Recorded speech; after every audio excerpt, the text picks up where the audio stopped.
Breaking news, guys, regarding the illegal abduction of Abrego Garcia. Senator Chris Van Hollen just gave his press conference talking about what they had discussed, and some of it was quite shocking.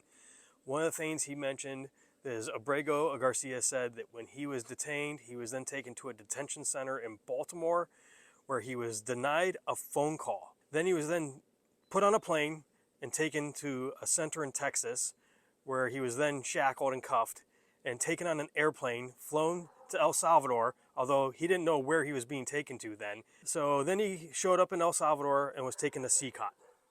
And then what was remarkable was that he was taken from CCOT prison 8 or 9 days ago and transferred to a prison with better conditions, but still he has no access to contact anyone outside of that prison. His first contact with anyone outside of the cellmates was with Chris Van Hollen at this meeting. But then there's one part about this that's really crazy and shocking to me and shows the lengths at which the government of El Salvador will go and the Trump administration will go to try and change the narrative and force propaganda down everyone's throats.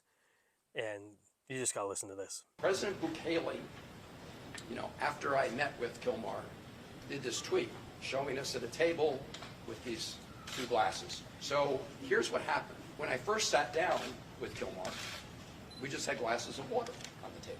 I think maybe some coffee.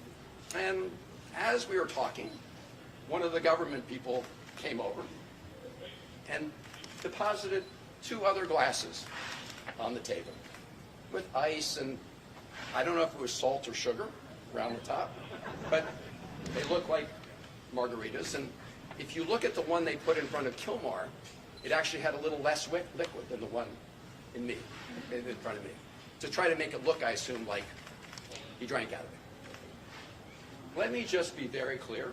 Neither of us touched the drinks that were in front of us.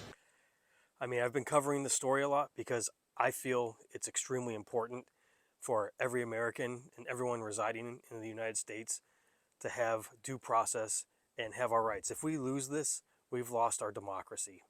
We have got to make change before it's too late. Let me know what you think about this. Like, share, spread the word, and I'll see you back here for the 411.